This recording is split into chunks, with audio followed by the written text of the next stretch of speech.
네, 오늘은 생명의 빛으로 오신 주님을 기다리는 대림절 첫 번째 주일입니다.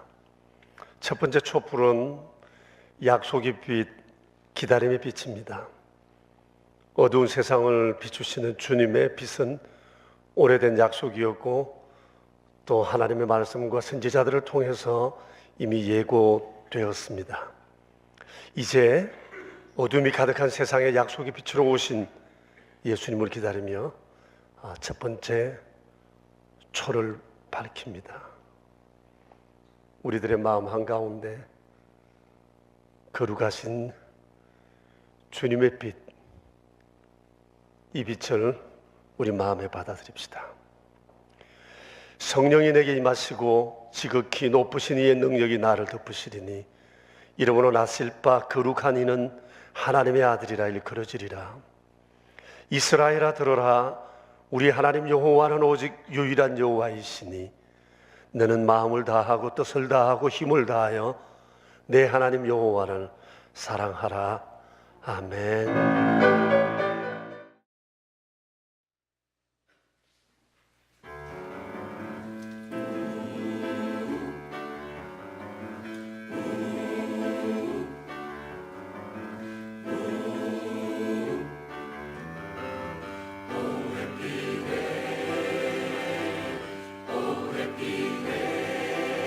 Happy day,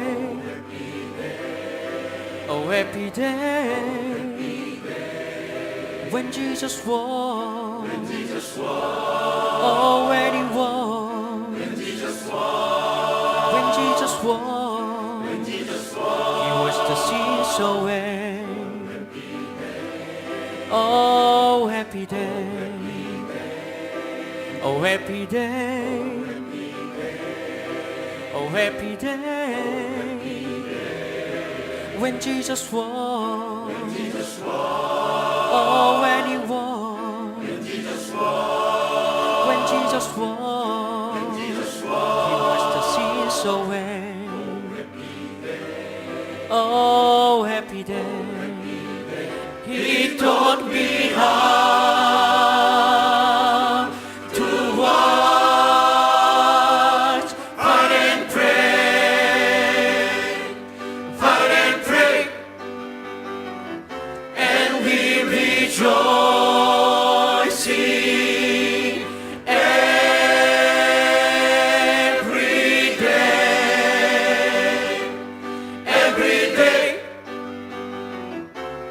Oh happy day, oh happy day, oh happy day, oh happy day, just wash the sins away. What a happy day, just wash the sins away. Happy day.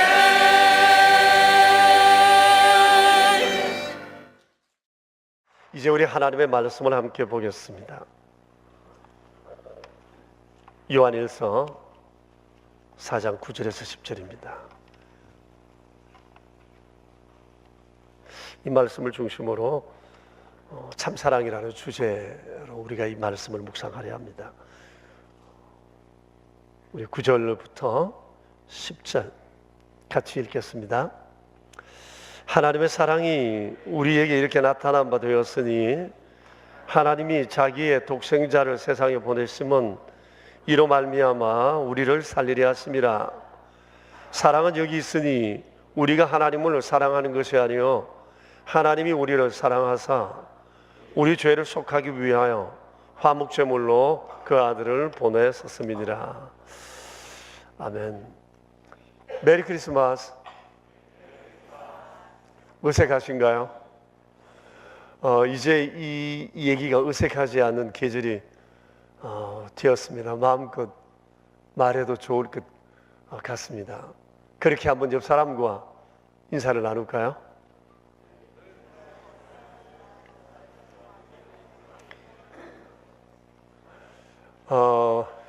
이 메리 크리스마스를 우리가 자주 얘기하지만 그 의미가 뭔지에 대해서는 또 모르기도 할 것 같습니다. 메리 크리스마스를 풀이하면 이렇습니다. 메리 크리스마스. 그대로 보면 그리스도로 즐거워하라. 메리. 그 다음에 크리스마스. 그리스도를 미사, 예배하라. 그런 의미입니다. 그러니까 메리 크리스마스 이것은 굉장한 메시지인 겁니다. 우리가 메리 크리스마스 하는 것만으로도 하나님께 영광을 돌릴 수 있다고 생각이 듭니다. 메리 크리스마스 이건 너무 멋진 말입니다. 이 메시지를 이번 대림절 기간 동안 우리가 많이 말할 수 있었으면 좋겠습니다. 이 메시지가 함축하는 내용처럼 처음에 이 성탄절을 지킬 땐 이것이 교회에서 예배로 지켜졌다고 하는 것은 우리가 알게 됩니다. 그런데 이런저런 것들과 겹쳐지게 되면서 이 성탄절이 사람 중심으로 또 즐기는 쪽으로 이렇게 변질되어 버린 것입니다. 이것은 굉장히 아쉬운 일이라고 생각이 되어집니다. 점점 더 이런 방향으로 가고 있습니다. 그래서 이런 시대일수록 우리가 메리 크리스마스를 더 많은 사람들에게 외쳐주어야 할 거라고 생각합니다. 좀 전에 말씀드린 것처럼 메리 크리스마스는 아주 강한 메시지입니다. 그리스도로 즐거워하라, 그리스도를 예배하라는 뜻이기 때문에 이 한 구절만으로도 우리가 하나님을 영화롭게 한다, 그런 생각을 가지시고 메리 크리스마스를 많이 외치시면 좋겠습니다. 에브리데이 크리스마스라고 하는 이름의 카페가 있습니다. 서울 종로 5가 내거리에서 대학로 쪽으로 걸어가다 보면 왼편 2층에 그 카페가 있습니다. 이렇게 돌출된 간판을 보면 그 선명함이 눈에 확 다가오면서 이 집은 봄에도 크리스마스, 여름에도 크리스마스, 가을에도 크리스마스, 겨울에도 크리스마스, 에브리데이 정말 크리스마스구나, 그런 생각을 하면서 이런 상호를 걸고 가게를 할 수 있는 그 용기를 늘 응원하곤 했습니다. 때론 사람들과 함께 어울려 그곳에 가서 시원한 음료를 마시기도 했었어요. 근데 얼마 전에 거리로 지나는데 이 카페가 안 보이는 겁니다. 없어졌는지 옮겨갔는지 많이 아쉬웠어요. 그래서 알아봤더니 주인이 바뀌었어요. 그리고 새로운 이름의 카페가 들었었는데 크리스마스 커피숍이라는 이름으로 들었었습니다. 메뉴는 커피도 팔고 맥주도 팔고 있었습니다. 그러면서 생각이 이게 오늘날 크리스마스에 대한 우리 세태를 보는 것과 같다는 이런 생각을 갖게 되었습니다. 이제 12월 달이 되면서 건물마다 또 거리에는 형형 색깔의 빛들로 이제 물들게 될 것입니다. 그 중에서도 가장 화려하고 아름답게 장식되는 곳이 아마 호텔, 그 중에서도 특급 호텔이라고 생각이 되었죠. 근데 특급 호텔에 가보면 화려하기는 한데 아쉬움이 참 많은 것은 그곳에 이 메리 크리스마스라고 하는 이 메시지가 걸려있지 않다는 것입니다. 호텔 측 얘기는 그렇습니다. 다양한 인종의 사람들이 이곳에 출입하고 또 다양한 종교를 가진 사람들이 오다 보니까 그들이 그 메시지를 싫어한다는 겁니다. 그러나 이 메시지를 또 좋아하는 사람들은 또 얼마나 많습니까? 그런데 이것은 핑계라고 말할 수가 있습니다. 이것이 오늘날 우리 대한민국의 영적 상황이라고 보면 될 것입니다. 여러분들 가운데 호텔에 들리실 일이 있으시면 그걸 자세히 보시고 메리 크리스마스라고 하는 메시지가 없었으면 가서 매니저에게 이 메시지가 왜 빠져 있느냐고 한마디 좀 건의하시면 좋겠다는 생각이 듭니다.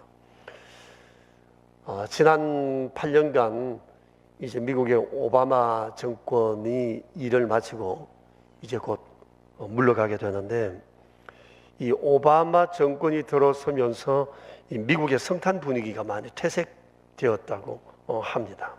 이 백악관에서 보내는 성탄 카드에 메리 크리스마스라는 이 메시지 대신에 해피 할리데이라는 메시지가 들어있다고 합니다.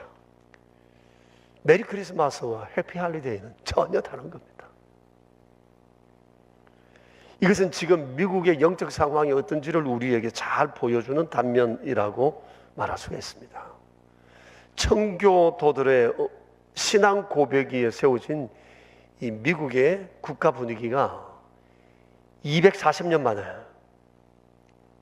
이런 복음의 선명성이 지금 매우 흐려지고 있다는 것은 큰 아쉬움이 아닐 수 없습니다.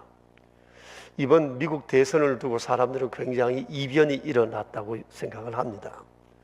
전혀 상상을 못했던 일이 벌어졌는데, 이렇게 된 배경에 이런 영적 상황을 안타까워하는 보수 기독교의 표심이 이번 미국 대선에 영향을 미쳤다고 얘기를 합니다. 저도 그 선거 전에 미국의 어느 목사님의 예배 설교 내용을 보았는데, 이런 것에 대해서 굉장히 우려하는 일이었습니다. 그래서 보수 기독교가 하나로 뭉친 미국을 다시 한번 믿음으로 세워야 한다고 하는 것에 대해서 이 트럼프의 행실은 참 눈살을 찌푸리게 하지만, 그래도 그 안에 있는 이 보수적 신앙의 성향을 우리가 응원해서 함께 세워가자.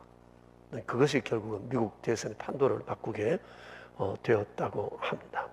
아무튼 이런 미국적 상황을 보면서 이제 복음이 전래된 지가 130년 된 우리에게도 큰 경종이 되고 있다고 생각이 됩니다.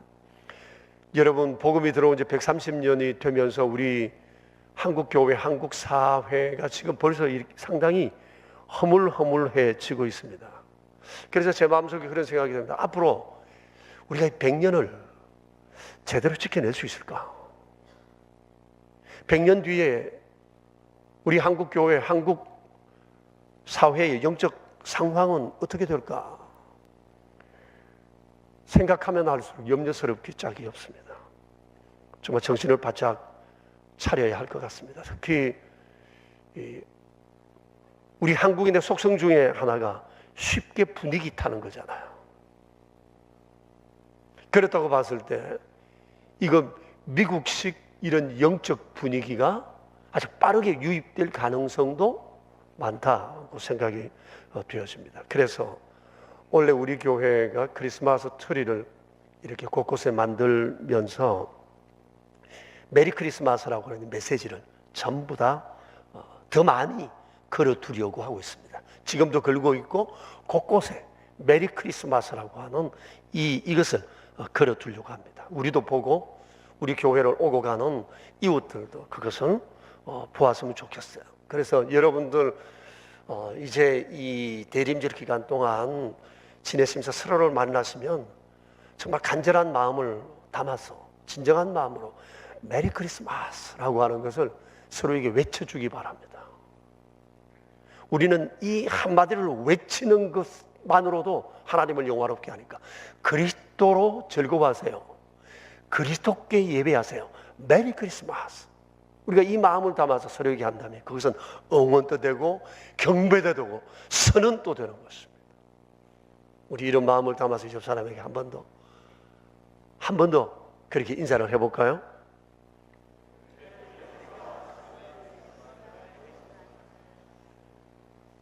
좀 많이 하락했는데 한 번만 하고 마셨네. 많이 하세요. 이번 대림절 기간 동안 가족들끼리도 집 나오면서 메리 크리스마스 하고 들어가면서 메리 크리스마스 하고 끊임없이 그렇게 주님의 이름을 높였으면 좋겠습니다. 이와 함께 우리가 반드시 알아야 할 중요한 두 가지 사실이 있습니다. 첫째는 성탄은 이 역사적 사실에 기초한다는 것입니다. 수상적인 이론이 아닙니다. 그리고 신앙심으로 꾸며낸 교리도 아닙니다.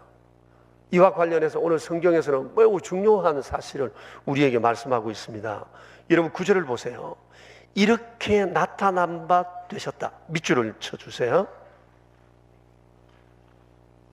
이렇게 나타난 바 되었다. 그리고 9절 뒤에 보면 하나님이 자기의 독생자를 세상에 보내셨다. 여기도 밑줄을 그어놓으세요. 여러분 여기 중요한 두 단어가 있어요. 나타나셨다, 보내셨다.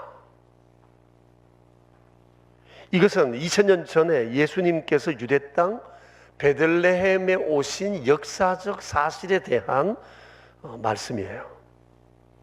이건 부인할 수 없는 역사적 사실입니다. 세계사를 공부한 사람들이라면 이 사실은 누구나 알고 있습니다.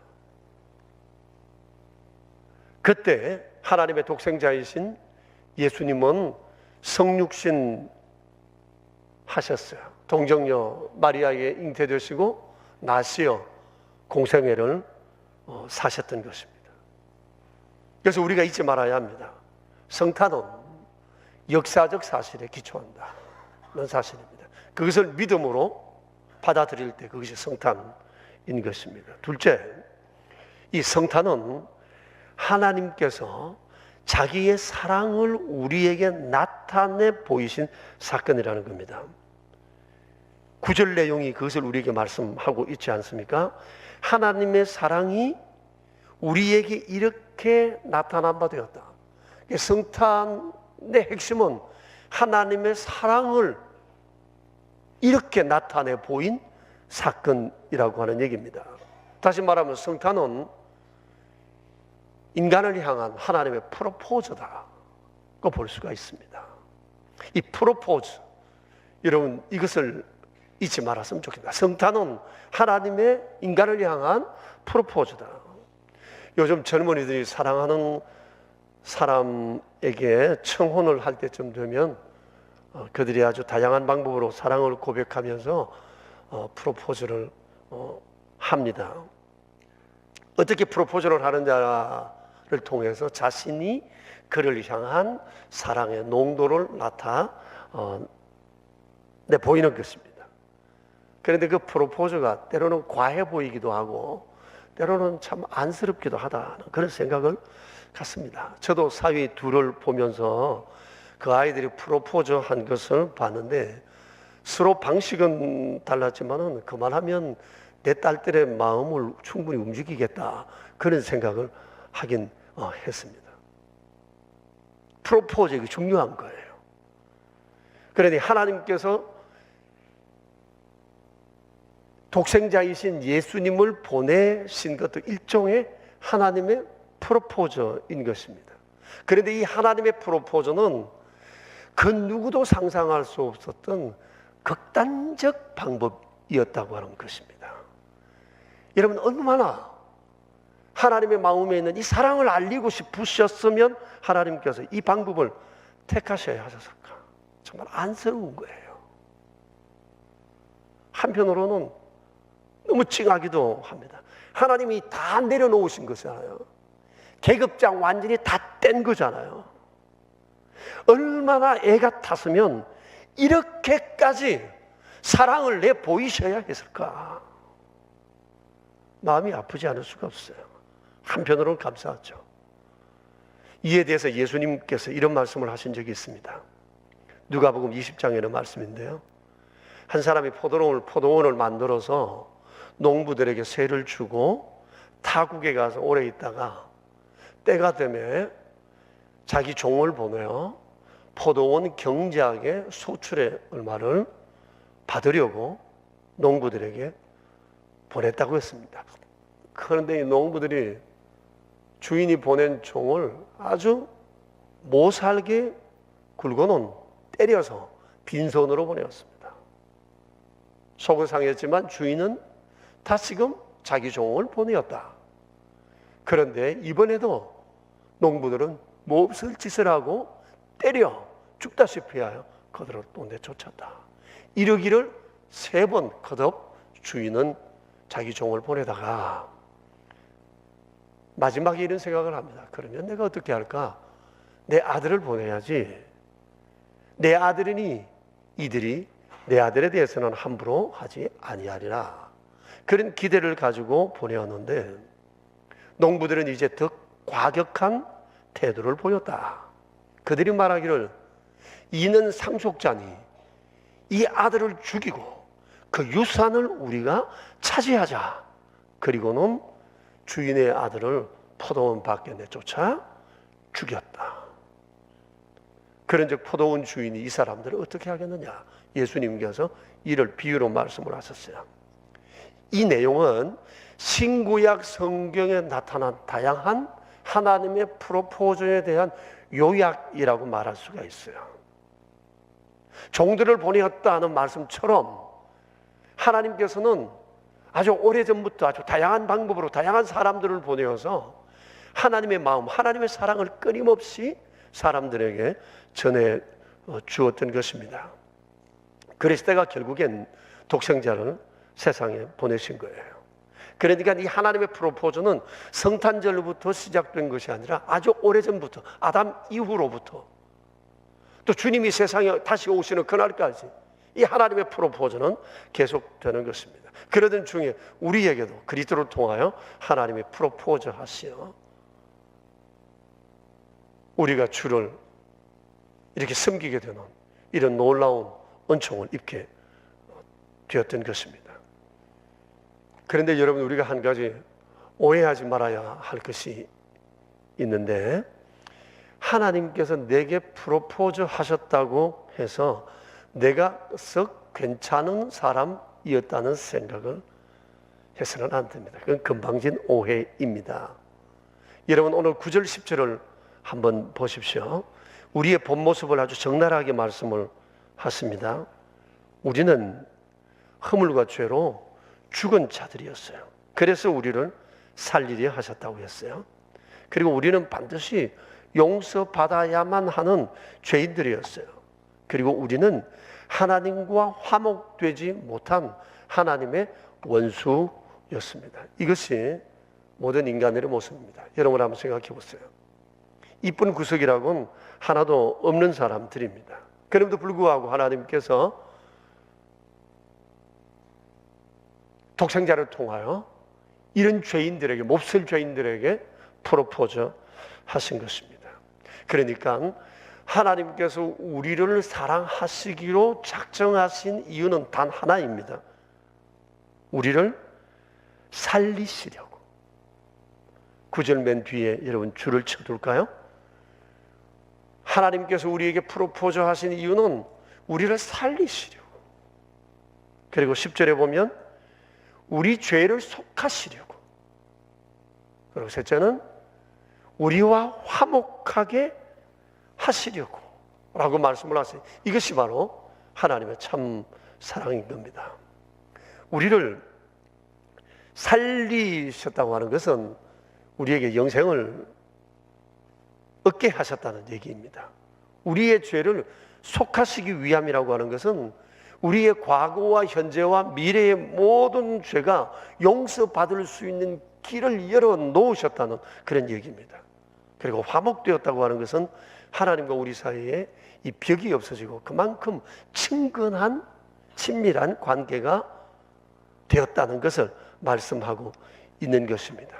그렇기 때문에 우리가 이 사실을 믿기만 한다면 나는 더 이상 내가 지금까지 알고 있던 내가 아닌 존재가 된다는 사실입니다.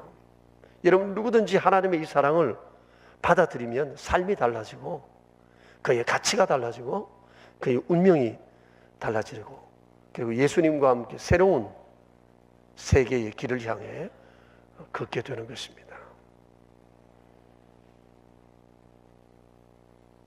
여러분이 하나님의 사랑을 알면 운명이 달라집니다. 땅의 팔자가 하늘의 팔자로 바뀌게 되는 겁니다. 그래서 내 사주 팔자가 궁금해서 토정 비결 볼 필요가 하나도 없습니다. 제가 여러분 팔자 봐드릴까요?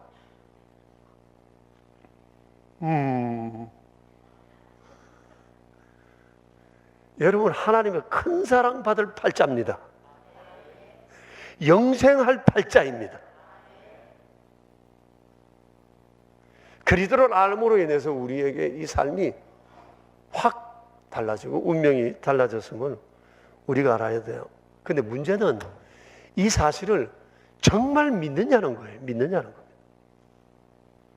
여러분 오늘 이 성경 말씀이 나를 향한 하나님의 말씀이라는 것을 믿으세요?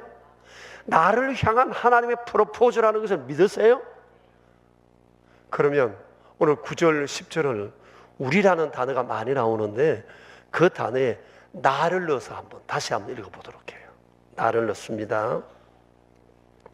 하나님의 사랑이 내게 이렇게 나타난 바 되었으니 하나님이 자기의 독생자를 세상에 보내심은 그로 말미암아 나를 살리려 하심이라.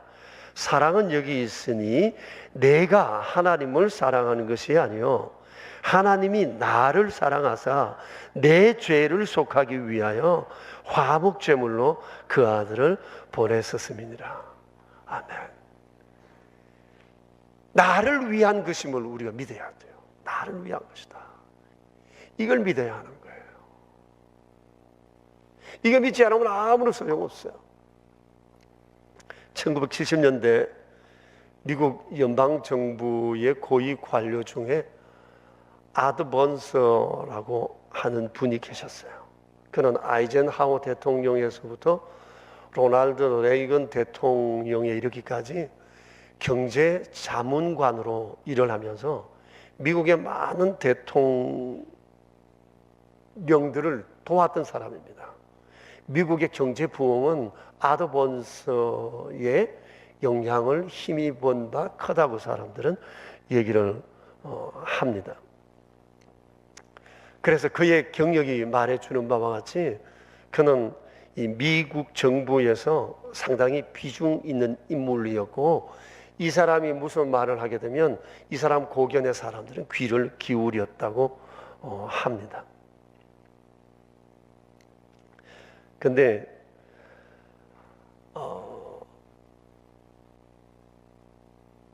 그 소명이라는 책을 쓴 오네스 기본스라고 하는 분이 계신데 그분의 책에 보면 이 사람에 대한 얘기를 이렇게 기록하고 있어요. 이 사람은 정통 유대인인데 어느 날 이 사람이 백악관의 비공식 기도 모임에 참석하게 되었다고 합니다. 근데 그가 그 모임에 참석했다는 것 자체가 매우 의외여서 사람들은 많이 놀랐다고 합니다. 그를 존경하면서도 그의 참석을 굉장히 조심스러워했다고 해요. 그런데 그 성경 모임은 룰이 있었는데 돌아가면서 성경 공부를 인도하고 또 돌아가면서 마무리 기도를 한다고 합니다. 그런데 이 관례에서 유일하게 면제된 분이 바로 이 아드 번저라고 그럽니다. 이 사람은 그냥 참가만 하는 것이지 인도하거나 기도하는 것하고는 상관이 없었습니다. 또 그분에게 이런 거 부탁할 수도 없는 처지인 것은 그가 정통 유대인이었기 때문이기도 했습니다. 그런데 어느 날 이런 상황을 전혀 모르는 한 사람이 그날 그 성경 공부 모임을 백악관에서 인도하고 있었는데 마지막 기도 마무리를 이 아드 번저에게 해달라고 부탁한 겁니다. 그러자 많은 사람들이 깜짝 놀랐습니다. 도대체 이게 이제 어떻게 될까? 이 아드본즈가 어떻게 반응을 할까? 사람들이 너무너무 궁금했습니다. 그러자 이 아드본즈는 스스럼 없이 모두의 손을 잡고 평소에 하던 바와 같이 손을 잡고 하나님께 이렇게 기도를 했습니다. 주님, 유대인들이 예수 그리스도를 알게 해주십시오. 회교도들이 예수 그리스도를 알게 해주십시오. 끝으로 주님, 그리스도인들이 예수 그리스도를 알게 해주십시오. 예수님의 이름으로 기도드립니다. 아멘. 그날 이후 이 아드본즈의 이 기도는 워싱턴 정가의 전설이 됐다고 합니다. 왜냐하면 그의 기도가 너무 신선하고 단도직입적이었기 때문입니다. 그리고 그리스도인들과 기독교를 향한 일침을 놓았기 때문입니다. 여러분 생각해 보세요. 주님, 그리스도인들이 예수 그리스도를 알게 해주세요. 이게 무슨 의미입니까? 그가 보건대 오늘날 교회에 나오는 사람들 중에 명목상 그리스도인들이 너무 많다고 본 것입니다. 교회는 나오지만 하나님의 사랑을 알고 예수님을 만난 사람들은 적다, 그런 얘기였던 겁니다. 그래서 그리스도인들이 예수 그리스도를 알게 해주세요. 이게 될 말입니까? 이 말이 안 되는 소리잖아요. 근데 많은 사람들은 그의 기도에 큰 찔림을 받게 된 겁니다. 이러면 미국만 그럴까요? 한국은 어떨까요? 나는 어떨까요? 제가 여러분에게 이 시간 몇 가지 질문하겠습니다. 오늘은 상품은 없습니다. 대답 잘하세요. 하나님께서 날 사랑하심을 믿으십니까? 전부 다 대답할 때까지 한 번 더 묻겠습니다. 하나님께서 날 사랑하심을 믿으십니까? 두 번째 질문. 하나님께서 날 사랑하셔서 예수 그리스도로 내게 프로포즈 하셨다는 것을 믿으십니까?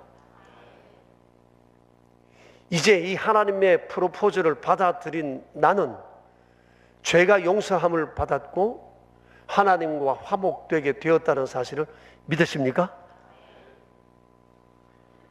고맙습니다, 여러분. 정말 여러분의 믿음대로 이 놀라운 일이 우리에게 이루어졌고 내 운명이 그리스도와 함께 달라졌다는 사실을 확신하게 되시기를 축복합니다. 칼바르트라고 하는 스위스의 유명한 신학자가 있었습니다. 참으로 유명한 분입니다. 그분은 십자가를 바라보면 늘 두 가지 생각이 난다고 했습니다. 첫째는 내가 지은 죄가 참으로 크구나. 그렇지 않고야 어떻게 하나님께서 예수님을 독생자를 보내셔서 내 죄를 위하여 십자가에 그분을 돌아가시게 하실까? 둘째, 이는 필시 나를 향한 하나님의 사랑이 크시기 때문이다. 그래서 자신의 죄성과 하나님의 사랑을 십자가를 볼 때마다 그는 마음에 깨닫는데요. 이런 믿음 위에 신학의 체계를 세워 갔던 겁니다. 어느 날 시카고 대학에서 강연을 마치고 내려오는데 한 학생이 그에게 이렇게 질문을 하더랍니다. 박사님의 저서를 여러 번 읽었습니다. 그런데 한 가지로 대답해 주십시오. 성경의 주제를 한마디로 요약해 주시겠습니까? 그런데 칼바르트는 한치의 주저함도 없이 이렇게 말했습니다. 그것은 하나님께서 날 사랑하신다는 겁니다. 성경에 그렇게 써여 있습니다. 딱 이 한마디였습니다. 하나님이 날 사랑하신다는 겁니다.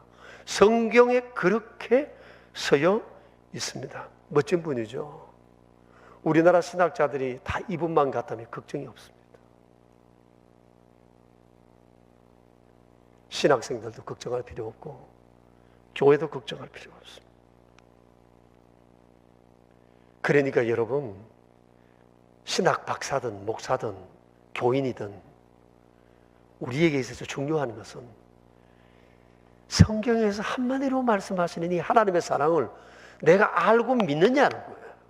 이 하나님의 프로포즈를 내가 받아들이고 있느냐는 거예요. 왜냐하면 그 사랑 안에 기독교의 모든 것이 담겨 있기 때문입니다.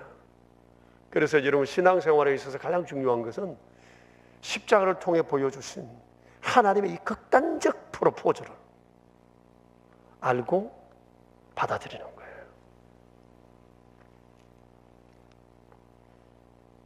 하나님이 나를 지극히 사랑하신다는 사실에 대해서 여러분 우린 조금도 의심하지 않게 되길 바랍니다. 좀 전에 말씀드린 것처럼 우리가 이렇게 하나님의 사랑을 받은 것은 우리에게 사랑받을 만한 무슨 조건이 있어서가 아니에요. 하나님의 창조적인 사랑 덕분입니다. 하나님은 먼저 사랑하시고 나서 사랑받을 만한 사람으로 만들어 가시기 때문에 그렇습니다. 그런데 참 대책 없는 사람이 있어요.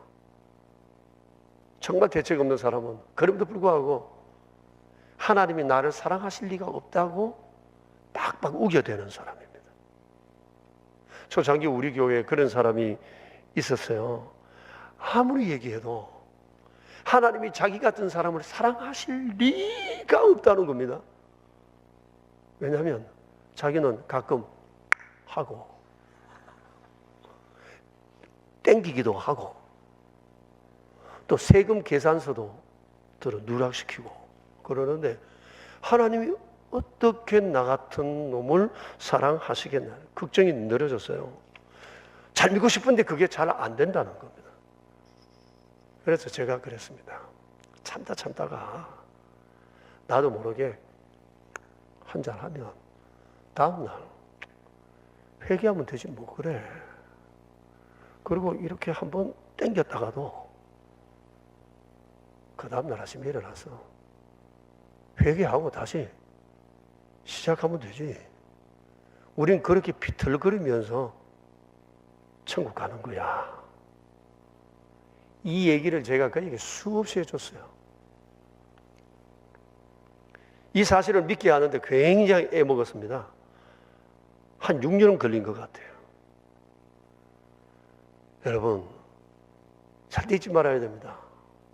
우리가 뭐 하나님 앞에 열심히 살려고 하지만 항상 바르게 살 수 없잖아요.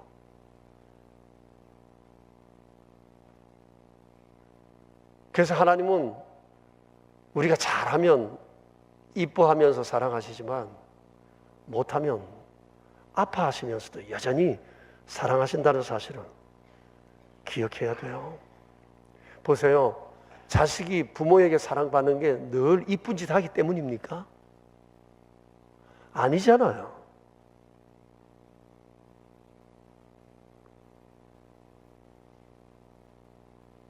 (60대) 부모가 되면 하지 말아야 할 일이 몇 가지가 있다네요. 첫째, 시집 장가간 자식들이 집에 올 걸 생각해서 집 넓혀서 이사가지 마라. 둘째, 재산 미리 자식들에게 다 나눠주고 용돈 타서 쓰지 마라. 셋째, 손주 봐주려고 자기 스케줄 절대 변경하지 마라.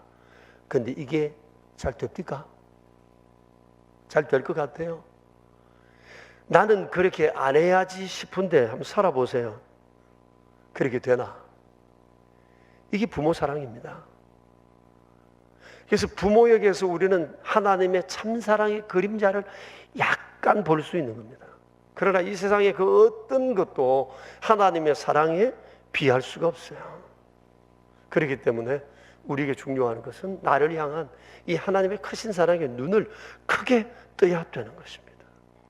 그럴 때 우리는 하나님을 제대로 경배할 수 있는 겁니다. 하나님의 사랑을 알아야 하나님을 온 마음 다해 뜻을 다해 성품을 다해 주를 경배할 수 있는 겁니다. 에녹처럼 노아처럼 아브라함처럼 모세처럼 다윗처럼 이사야처럼 다니엘처럼 호세아처럼 세례 요한처럼 바울처럼 주님의 제자들처럼 그렇게 주를 경배하는 참된 경배자가 될 수 있는 거예요. 하나님의 사랑을 알아요. 그리고 이 하나님의 사랑을 알면 이 하나님의 사랑을 이웃에게 말해주고 싶은 마음이 내 안에서 막 일어나는 겁니다. 그래서 그들에게 가서 정말 마음을 담아 메리 크리스마스 할 수 있는 거예요. 여러분, 서두에 말씀드린 것처럼 메리 크리스마스는 이 짧은 한마디 가지고도 굉장한 메시지라는 사실을 여러분 기억해야 해요. 요즘은 이 메리 크리스마스를 말하는데도 용기가 필요한 시대가 되었습니다. 아무튼 하나님은 세상의 모든 사람이 아무도 멸망하지 않고 다 회개하기에 이른다고 했어요. 그래서 내가 이 사랑을 알면 이 사랑을 내 안에만 담아둘 것이 아니라 이 사랑을 모르는 사람들에게 말해줄 수 있어야 합니다. 그럴 때 그의 운명이, 땅의 운명이 하늘 운명으로 바꾸어질 것이기 때문입니다. 이를 위해서 성도 여러분께 제가 두 가지를 당부합니다. 이번 대림절 기간 동안, 오늘부터입니다, 이웃이 볼 수 있도록 여러분 대문 앞에 크리스마스 장식을 해주세요. 그리고 거기에다가 메리 크리스마스라고 반드시 붙여주세요. 이웃이 보게 하십시오. 혹시 아파트 1층에 집을 마련하시면 좀 대빵으로 크게 붙여두세요. 그곳에 오고 가는 사람 다 볼 수 있도록. 우리 기독교인들은 집을 마련하면 1층에 마련하는 게 좋을 것 같아요. 1층에. 아파트 1층에. 내 집 앞에 뭐 붙인다고 누가 뭐라고 그러겠어요? 거기다가 여러분 크게 성탄 장식하시고 메리 크리스마스라고 붙여주세요. 간절한 마음으로.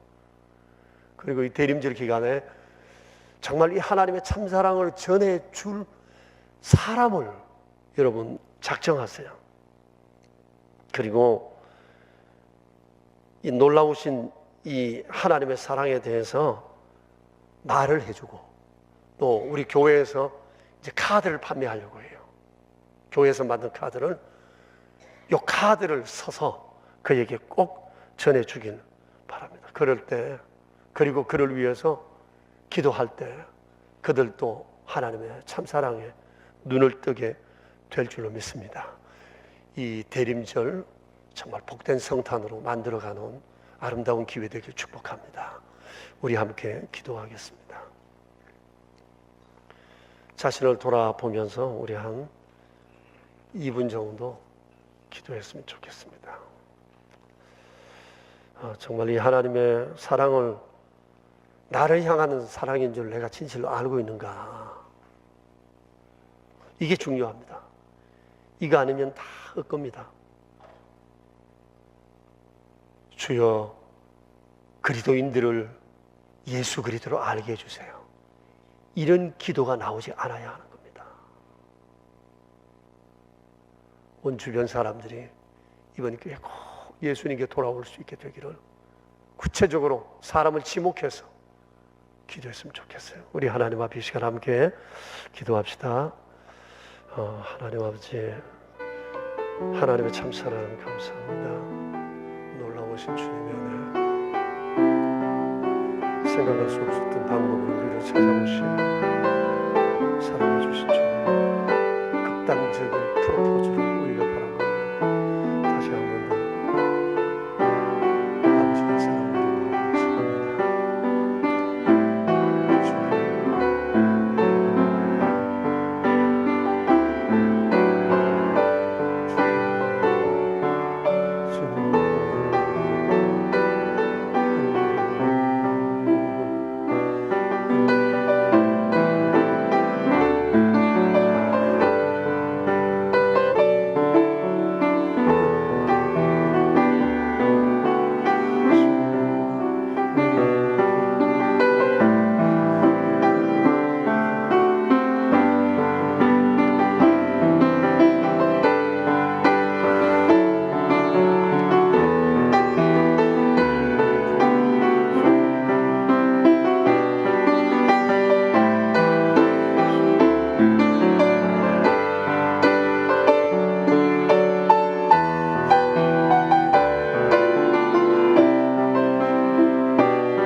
주님의 성탄은 저희를 향하신 아버지의 사랑이 얼마나 놀라운가를 말해주는 특별한 사건의 절기입니다.